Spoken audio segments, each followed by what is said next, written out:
तूफान के कारण कई ट्रेनें रद्द। भोपाल के सतपुड़ा भवन में लगी आग, 4 मंजिला जलकर खाक, दमकल और वायुसेना की मदद से पाया आग पर काबू। लोकसभा चुनाव के लिए युद्ध स्तर पर बीजेपी बना रही रणनीति, भाजपा का हर लोकसभा क्षेत्र में होगा संयोजक मंडल। गोरखपुर में सीएम योगी ने लगाया जनता दरबार, सीएम ने एक एक करके सुनी फरियादें, अधिकारियों को दिए निस्तारण के निर्देश। लखीमपुर पुलिस और ग्रामीण आमने सामने, ग्रामीणों ने पुलिस पर किया जमकर पथराव, हमले में कई पुलिसकर्मी घायल।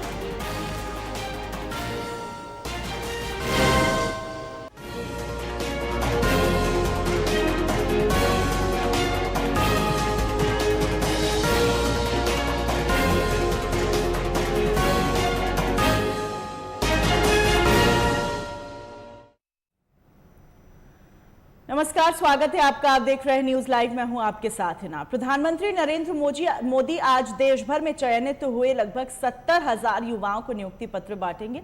इस दौरान वो सभी युवाओं के साथ वीडियो कॉन्फ्रेंसिंग के जरिए नवनियुक्त युवाओं को संबोधित भी करेंगे। बता दें कि रोजगार मेले के तहत केंद्र सरकार के विभिन्न विभागों के समेत राज्यों और केंद्र शासित प्रदेशों में भर्तियां की जा रही हैं। वित्तीय सेवा विभाग, डाक विभाग, स्कूल शिक्षा विभाग, उच्च शिक्षा विभाग, रक्षा मंत्रालय, राजस्व विभाग, स्वास्थ्य मंत्रालय एवं परिवार कल्याण, गृह मंत्रालय समेत कई विभागों में नई भर्ती की गई है और इन्हीं युवाओं को आज पीएम मोदी उनके नियुक्ति पत्र सौंपेंगे। इस दौरान देश भर में 43 जगहों पर रोजगार मेले का भी आयोजन किया जाएगा।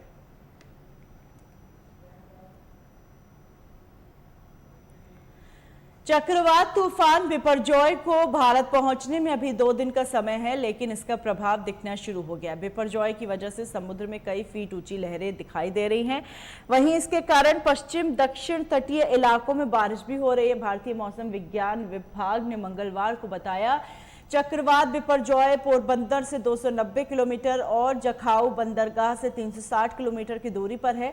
आईएमडी ने बताया कि बिपरजॉय 15 जून की शाम तक जखाऊ बंदरगाह के पास सौराष्ट्र और कच्छ से टकराएगा। वहीं चक्रवाती तूफान बिपरजॉय की वजह से मुंबई में मरीन ड्राइव पर हाई टाइड देखा गया और इधर मुंबई के जुहू बीच के पास सोमवार को ऊंची लहरों की चपेट में आने से 5 युवक डूब गए थे और इनमें से 3 युवकों को बचा लिया गया था। 2 अन्य की तलाश जारी है। वहीं उत्तर पश्चिम रेलवे की कुछ ट्रेनों को रद्द कर दिया गया है। उत्तर पश्चिम रेलवे ने बताया बंगाल की खाड़ी में चक्रवात तूफान बिपरजॉय के मद्देनजर कई ट्रेन सेवाओं को रद्द करने की आशंका जताई जा रही है। राजस्थान के कई इलाकों में 16 से 17 जून को भारी बारिश होने की संभावना है। बता दें चक्रवात बिपरजॉय को देश के तटीय इलाकों में चेतावनी जारी की गई है और तूफान के खतरे को देखते हुए एनडीआरएफ के 12 टीमें तैनात की गई हैं जो नौकाओं, पेड़ काटने वाली आरियों, संचार उपकरणों आदि से लैस हैं। साथ ही एनडीआरएफ ने अपनी 15 टीमों को आपात स्थिति के लिए तैयार रखा है।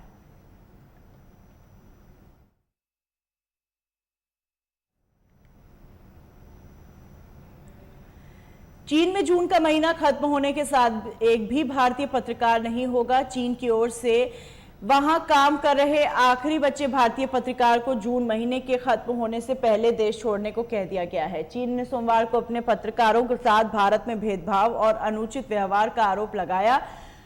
रॉयटर्स की रिपोर्ट में सूत्रों के हवाले से कहा गया कि चीन में भारतीय न्यूज एजेंसी पीटीआई का पत्रकार ही बचा हुआ है, वो भी वीजा खत्म होने के बाद भारत आ जाएगा। रॉयटर्स की रिपोर्ट के अनुसार 2023 की शुरुआत में भारत के 4 पत्रकार चीन में थे, जिनमें से 2 के वीजा फ्रीज होने की वजह से उन्हें अप्रैल में वापस भारत आना पड़ा। वहीं बाकी के 2 पत्रकारों में से 11 जून को वीजा की अवधि खत्म होने के बाद देश वापस आ गया। आखिरी पत्रकार भी जून के अंत तक भारत वापस आ जाएगा, जिसके बाद चीन में भारत का एक भी पत्रकार नहीं होगा।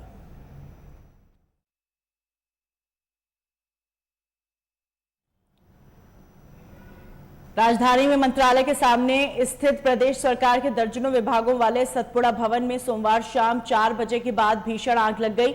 आग सतपुड़ा भवन की 3री मंजिल पर स्थित अनुसूचित जनजाति विभाग के आदिम जाति क्षेत्रीय विकास परियोजना के कार्यालय से शुरू हुई। जानकारी के अनुसार आग एक ऐसे एसी के कंप्रेसर के फटने से हुई, लेकिन बहुत तेजी से कार्यालय को अपनी चपेट में ले लिया। जब आग लगी तेज हवा चल रही थी, जिसके कारण आग 3री मंजिल के बाद 4th, 5वीं और 6वीं मंजिल को भी अपनी चपेट में लेने लगी, जिससे आदिम जाति परिवहन और स्वास्थ्य संचालन के कार्यालय पूरी तरह से जलकर खाक हो गए।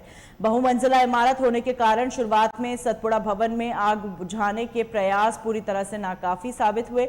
आग के विकराल रूप लेने के बाद भेल एयरपोर्ट IOCL BPCL के साथ दमकल की 30 गाड़ियों ने करीब 9 घंटे की कड़ी मशक्कत के बाद आग पर काबू पाया।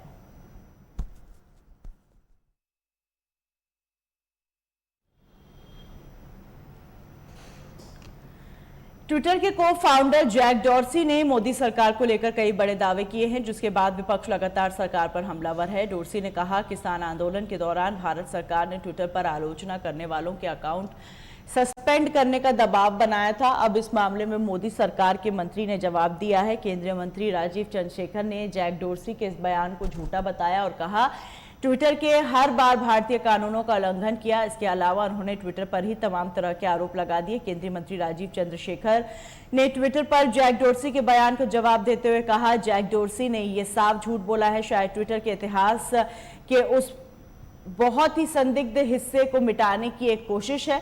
डॉर्सी और उनकी टीम ने भारतीय कानून का बार बार और लगातार उल्लंघन किया था। असल में ट्विटर ने 2020 से 2022 तक भारतीय कानून का पालन नहीं किया, जिसके बाद जून 2022 में आखिरकार ये कहा गया कि इस दौरान कोई भी ट्विटर अधिकारी जेल नहीं गया और न ही ट्विटर पर बैन लगाया गया। डॉर्सी के दौर में ट्विटर को भारतीय कानून की संप्रभुता को स्वीकार करने में दिक्कत थी।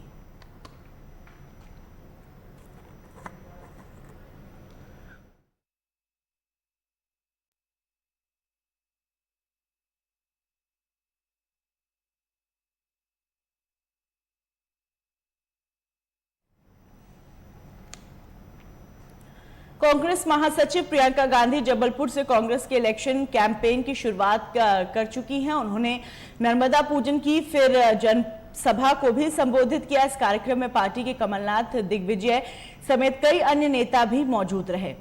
वहीं प्रदेश के पूर्व मुख्यमंत्री कमलनाथ ने सीएम शिवराज सिंह चौहान पर निशाना साधा। उन्होंने कहा, आने वाले 4 महीनों तक शिवराज सिंह चौहान इसी तरह से झूठ बोलेंगे। दरअसल मुख्यमंत्री शिवराज सिंह चौहान उन्हें लाडली बहन योजना के तहत 3000 की राशि देने की घोषणा की, जिसको लेकर कमलनाथ ने एक बड़ा हमला शिवराज सिंह चौहान पर किया। पिछले 3 सालों में हमें दिया, मैं तो शिवराज सिंह जी से पूछता हूं, शिवराज सिंह आपने दिया क्या? आपने महंगाई दी, आपने बेरोजगारी दी, आपने कोरोना की मौत दी, भर्ती घोटाले दिए, माफिया राज दिया, बलात्कार दिया और एक और बहुत दी, घर घर में शराब दी शिवराज सिंह जी ने। ये शिवराज सिंह जी की उपलब्धि है। मैं शिवराज सिंह से मुकाबला नहीं कर सकता। मैं उनके नाचने से मुकाबला नहीं कर सकता। मैं उन्हें हरा नहीं सकता नाचने में। मैं शिवराज सिंह जी को गाने में नहीं हरा सकता। मैं शिवराज सिंह को कलाकारी में नहीं हरा सकता। मैं शिवराज सिंह को घोषणाओं में नहीं हरा सकता, पर मैं हरा सकता हूं, उन्हें सच्चाई में मैं हरा सकता हूं। 15 महीने हमारी सरकार चली।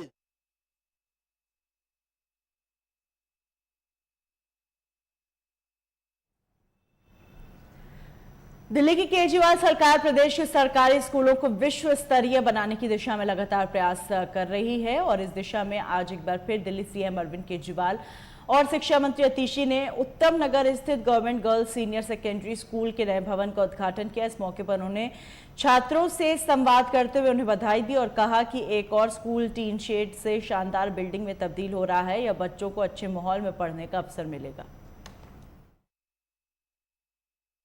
1985 में बना था। 1985 से अभी तक 37 साल हो गए। इन 37 सालों में इस पार्टी की सरकार भी आई और उस पार्टी की सरकार भी आई, लेकिन स्कूल किसी भी पार्टी के पॉलिटिक्स में अहमियत नहीं रखते थे।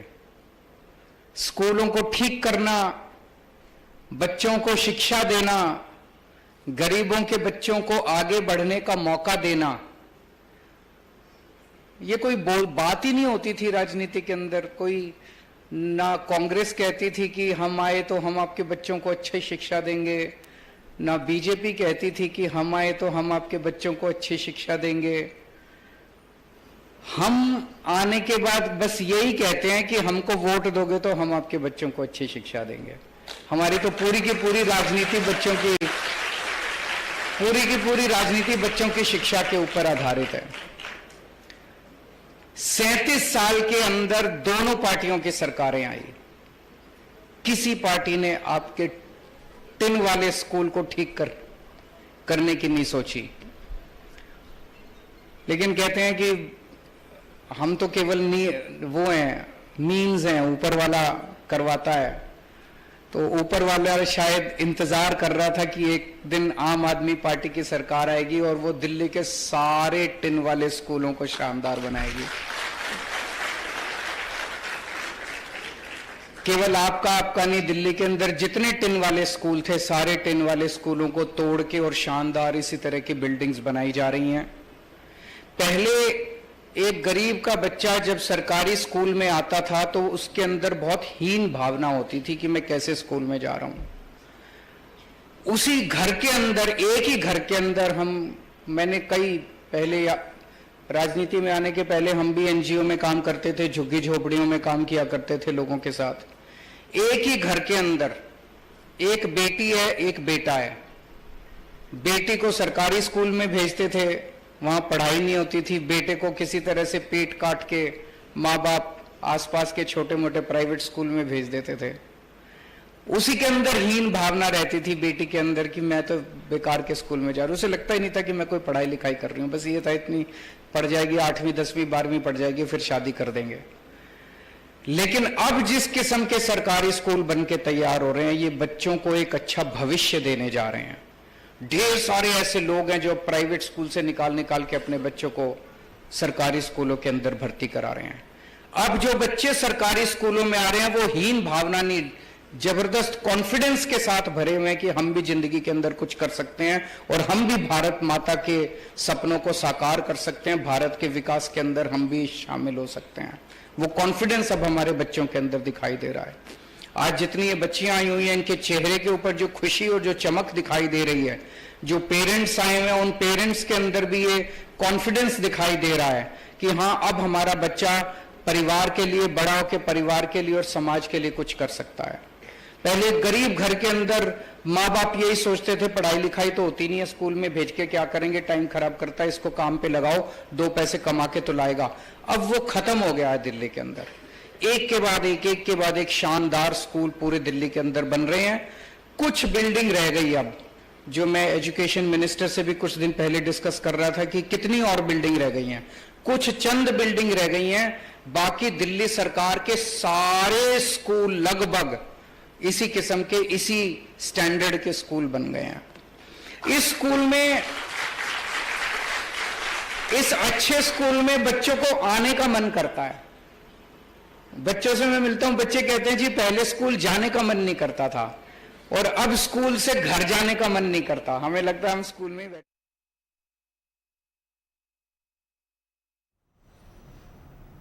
मुख्यमंत्री योगी आदित्यनाथ आज यानी मंगलवार को अपने गृह जनपद गोरखपुर में एक बार फिर जनता दरबार लगाने पहुंचे। जनता दरबार गोरखपुर मंदिर में लगाया गया। सीएम योगी ने दूर दूर से फरियाद लेकर आए फरियादियों की एक एक कर सभी समस्याएं सुनी, जिसके बाद सीएम ने अधिकारियों को त्वरित निस्तारण के निर्देश दिए। वहीं सीएम ने 7 माह की बच्ची को खीर खिलाकर अन्नप्राशन भी कराया।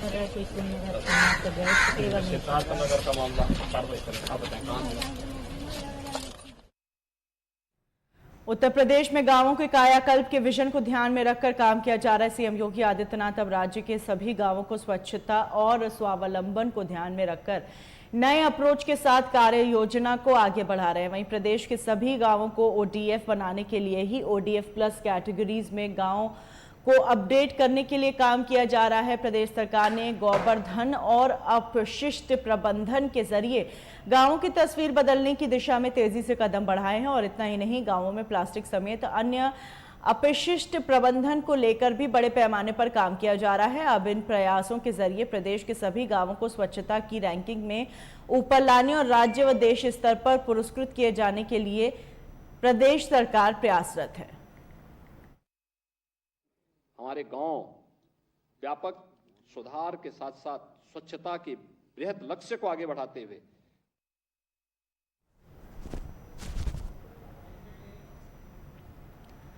देवरिया में केंद्रीय मंत्री नितिन गडकरी ने चीनी मिल ग्राउंड में 6000 करोड़ के 5 परियोजनाओं का शिलान्यास किया और उसके बाद जनसभा को संबोधित करते हुए कहा कि किसानों का भविष्य गेहूं, चावल, गन्ना उगाने से नहीं संवरेगा। देश के विकास के लिए गांव गरीब का विकास जरूरी है और इसके लिए स्मार्ट गांव बनाना होगा।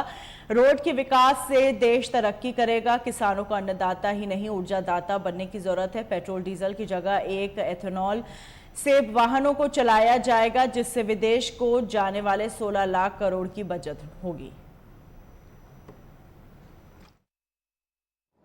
मेरा यही उद्देश्य है कि गांव में रोजगार निर्माण होना चाहिए, स्मार्ट शहर होते हैं, स्मार्ट विलेज बनना चाहिए, गांव में अच्छे अस्पताल होने चाहिए, गांव में खेलने के लिए अच्छा मैदान होना चाहिए, गांव में पीने के लिए शुद्ध और स्वच्छ पानी मिलना चाहिए, गांव में अच्छा इंटरटेनमेंट होने के लिए मल्टीप्लेक्स होना चाहिए। मैं इस्राइल में गया था, वहां का किसान एयर कंडीशन बंगले में रहता है और घर से ड्रिप इरिगेशन कंट्रोल करता है। ये हमारे यहाँ भी हो सकता है। आत्मनिर्भर भारत, $5 ट्रिलियन की इकोनॉमी, वर्ल्ड की सुपर इकोनॉमिक पावर, यही हमारा सपना है और यही सपना हमारे किसान पूरे करने वाले हैं। गांव गरीब मजदूर किसान का कल्याण करके, गरीबी, भूखमरी, बेरोजगारी को दूर करके जो डोमेस्टिक हैप्पी ह्यूमन इंडेक्स है सुधार का, उसमें हमको सबको सुखमय, संतुष्ट, समृद्ध और संपन्न बनाना है। किसान को कर्जा मुक्त करना है। अब नौकरी करने के लिए कोई दिल्ली, मुंबई, कलकत्ता नहीं जाएगा, उसको गोरखपुर और देवरिया में नौकरी मिलेगी, यहां रोजगार मिलेगा। ये हमारी इकोनॉमी है। ये कठिन नहीं है, थोड़ा कठिन है तो असंभव नहीं है। मैं जिस एरिया से आता हूं, 10,000 किसानों ने आत्महत्या की। मैंने अपना जीवन उसी के लिए दिया है और कठिन आपको पानी मिलता है। हमारे यहाँ 450 फीट पीछे पानी है, पानी की कमी है, पर आपको भगवान पसंद है। पानी आपके पास है, सूखी जमीन आपके पास है। अब टेक्नोलॉजी आ गई तो भविष्य बदल जाएगा। मैं बहुत बार हमारे IIT और इंजीनियरिंग कॉलेज में मुझे मौका मिलता है जाने का, और आपको भी एक बात बता रहा हूं कि innovation, entrepreneurship, science, technology, research team and successful practices, इसको नॉलेज कहते हैं। और conversion of knowledge into wealth हमारा भविष्य है। No material is waste, no person is waste, it is depending upon the appropriate technology and vision of the leadership that you can convert waste into wealth. और यही योगी जी कर रहे हैं। यहाँ गांव में अच्छे मकान बना रहे हैं गरीबों के लिए, किसानों के खेत को पानी मिल रहा है, करीब 35 लाख करोड़ की इन्वेस्टमेंट आ रही, इंडस्ट्री आ रही है। इंडस्ट्री और कैपिटल इन्वेस्टमेंट आएगी तो रोजगार मिलेगा, रोजगार मिलेगा तो गरीबी दूर होगी। और इसलिए हमारे देश के विकास के लिए water, power, transport and communication, चारों का विकास होगा तो उद्योग आएंगे, उद्योग आएंगे तो रोजगार निर्माण होगा, और इसलिए अच्छे रास्ते करना उतना ही आवश्यक है। मुझे बहुत खुशी है कि आज यहाँ बहुत अच्छे रोड बन रहे हैं। हम करीब 8 ग्रीन कॉरिडोर बना रहे, 1,20,000 करोड़। उसके साथ साथ रेलवे ओवरब्रिज बना रहे, उत्तर प्रदेश में 40 बाईपास बना रहे, 41,000 करोड़ के। अब इतने मैंने मंजूर किए कि मैं बोलते रहूंगा तो और 1 घंटा लगेगा। मैं साहिब जी के पास दे देता हूं आप आपके साइट पर डिक्लेयर कर दीजिए कि मैंने क्या किया और क्या नहीं किया। अब इतने काम हो गए कि मैं भी भाषण करते करते थक जाता हूँ। अब इतना डिक्लेयर कहाँ कर पाऊँ, क्योंकि इतने काम हो गए मोदी जी के नेतृत्व में कि हिंदुस्तान की तस्वीर बदल गई है। मैं ऑस्ट्रेलिया गया था, स्विट्जरलैंड गया था, तो बहुत हिंदुस्तानी फोटो निकालने के लिए आते थे। धीरे धीरे गोरे भी आने लगे, तब मुझे पता चला कि रोड के कारण अब मैं अमेरिका, जापान, वर्ल्ड में पहुंच गया हूं कि रोड अच्छे हो। मैंने तो सोचा नहीं था। हम सब लोग राष्ट्र को माता मानते हैं और हमारा विचार ये है कि हम 2 साल रहे न रहे, तेरा वैभव अमर रहे। हम देश के लिए काम करते हैं, गांव के मजदूर किसान के लिए काम करते हैं, लोकतंत्र के लिए काम करते हैं, कानून व्यवस्था अच्छी हो इसके लिए काम करते हैं। योगी जी, मैं देश की जनता की ओर से आपको धन्यवाद दूंगा कि आपने कानून और व्यवस्था में ऐसी कड़ाई अपनाई। मैंने एक बार आया था तो मैंने गीता का श्लोक उद्धृत किया था कि परित्राणाय साधूनां विनाशाय दुष्कृतां धर्म संस्थापनार्थाय संभवामि युगे युगे।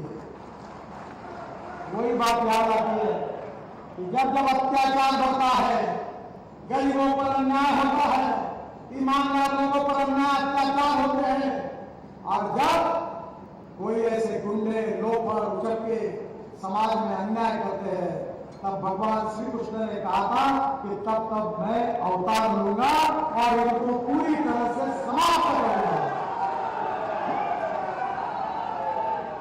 आपने उत्तर प्रदेश के गुंडे राज को जिस प्रकार से समाप्त किया, ये सज्जन शक्ति का दुर्जन शक्ति पर सज्जनता को बचाने के लिए किया हुआ एक प्रकार से एक।